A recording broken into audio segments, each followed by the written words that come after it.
नमस्कार. जय शंकर दत्तगुरु. मीन राशीसाठी 14 मे 2025 नंतर सुरू होणारं मिथुन राशीतलं गुरुभ्रमण काय फळ देतं हे आपण बघूया.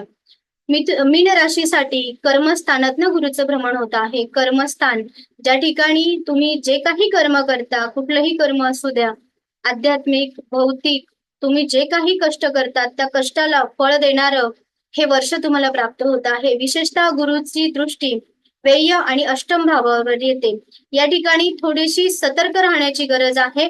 अपघात होणार नाही याची काळजी घ्या. स्वतःची सुरक्षितता ठेवणं तितकंच गरजेचं राहील. मीन राशीच्या व्यक्तींना अडचणी ज्या काही मागच्या काळात येऊन गेल्या त्या अडचणी हळूहळू सुटायला नक्कीच सुरुवात होणार आहे. अडकलेला पैसा तुम्हाला सहज प्राप्त होऊ शकतो. समोरच्या व्यक्तीला कुठेतरी सतत संपर्कात ठेवणं गरजेचं राहील. अष्टम आणि व्यय भाव आलेला पैसा, अचानक आलेला पैसा सुद्धा तुम्हाला योग्य पद्धतीने गुंतवणूक करता येणं हे ह्या काळामध्ये सगळ्यात महत्वाचं असणार आहे. गुरु कर्मभावात आहे आणि गुरुची दृष्टी ही पूर्णतः अष्टम आणि व्यय भावावर येते. अष्टम भाव हे तुम्हाला आध्यात्मिक प्रवासासाठी उत्तम फलदायी ठरतं किंवा आध्यात्मिक प्रगतीसाठी सुद्धा लाभ देणारं ठरतं. आणि तुम्ही जर रेकी शिकलेले असाल किंवा रेकी शिकण्याची इच्छा असेल तर हीच ती वेळ आहे की पुन्हा एकदा आपल्या रेकीच्या ब्रह्मांडीय ऊर्जा शक्तीला उजाळा देऊन आपल्या आयुष्यामध्ये सुखकारक घटना घडणं तितकंच गरजेचं आहे.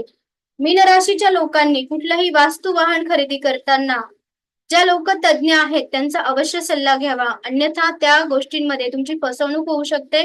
कुठेतरी चुकीची वस्तू तुमच्या हातात येऊ शकते आणि पश्चातापाची वेळ येणार नाही याची मात्र काळजी घ्यावी. रेकी ज्यांची शिकलेली आहे, ज्यांनी रेकी अभ्यास केलेला आहे, त्यांनी नियमितपणे रेकी कॉल करून नियमितपणे सुरक्षा चक्र आपल्याला स्वतःला घेऊन मगच घराबाहेर पडायचं आहे. संधी तुम्हाला उत्तम प्राप्त होईल, परंतु ती संधीचं सोनं करण्यामध्ये तुमचा आळस बऱ्यापैकी त्रासदायक ठरेल.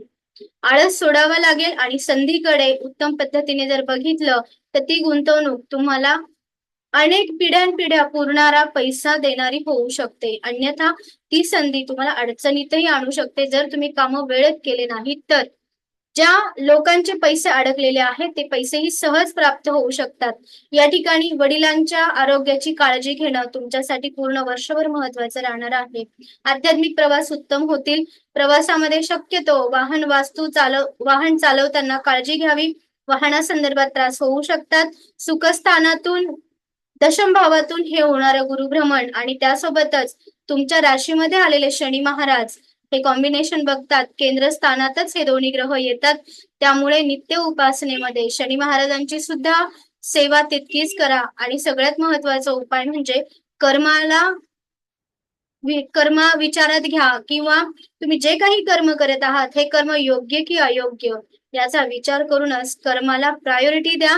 कर्म चांगले कराल तर शनी महाराज उत्तम फळ देतील आणि गुरु महाराज संरक्षण करून त्याच्यामध्ये तुम्हाला आता तुमच्या कर्मामध्ये फळाची दुप्पट बळ देणारी ही ग्रहस्थिती तुमच्या कुंडलीमध्ये आहे.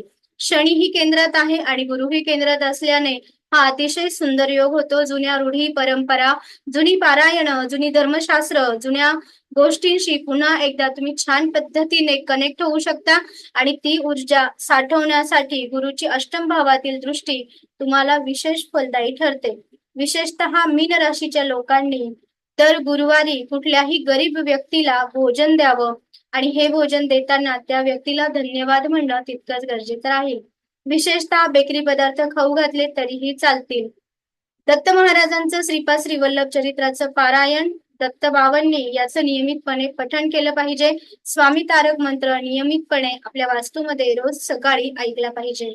मीन राशीच्या व्यक्तींना 7.5 हा कालावधी आणि गुरुची कर्मस्थानातून होणारी भ्रमंती तुम्हाला खूप खूप यश देणारी ठरो. आळस सोडा, संधी तुमच्या दारात आहे.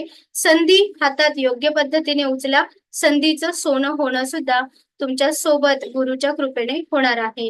व्हिडिओ आवडला असेल तर नक्की लाईक करा, शेअर करा आणि चॅनलला सबस्क्राईब करायला विसरू नका. जय शंकर दत्तगुरु.